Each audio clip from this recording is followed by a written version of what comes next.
Renaud est le papa de Julie, une petite fille de 3 ans.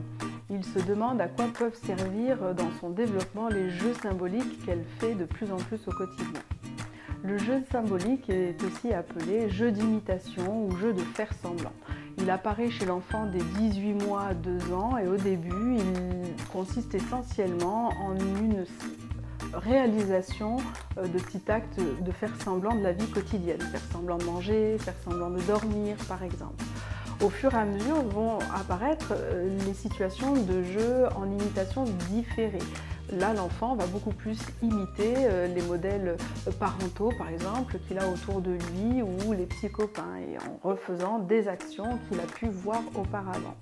Et progressivement, il entre dans un jeu de faire semblant où il va imaginer, créer et mettre en scène les gens et les objets.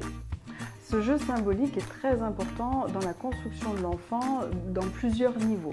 Déjà, d'un point de vue moteur, votre enfant va faire, manipuler, organiser ses gestes, donc il va développer de plus en plus d'efficience motrice et de finesse de mouvement.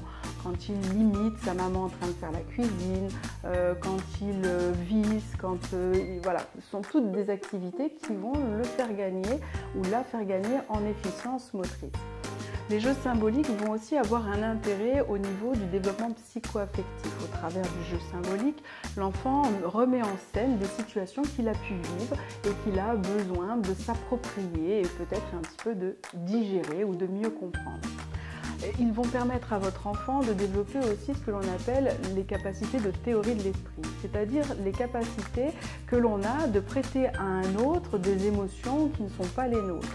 Et là, l'enfant, du coup, va tout doucement apprendre que ce qu'il vit, ce n'est pas forcément ce que ressent l'autre en face de lui, et apprendre à s'ajuster dans la relation. Donc, vous l'aurez compris, ces jeux symboliques permettront à l'enfant de développer les habiletés sociales.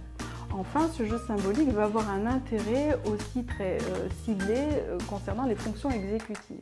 L'enfant doit mémoriser des scénarios sociaux, des petites mises en scène. Donc ça va le stimuler dans ses capacités de mémorisation. Il doit aussi inhiber un comportement premier, une réponse première pour s'adapter à l'autre.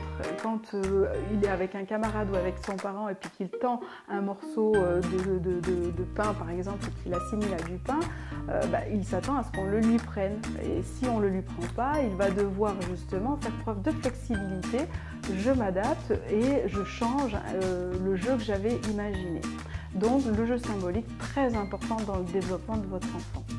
Petite astuce, dans votre environnement du quotidien, proposez différents jeux symboliques, que ce soit les poupées, les cuisinières, les jeux de marchande, des déguisements, alors soit des déguisements tout préfaits, soit vous pouvez tout à fait mettre à disposition de vieux vêtements ou des capes. L'enfant aura beaucoup d'imagination et pourra adopter différents personnages au travers des déguisements que vous mettez à sa disposition.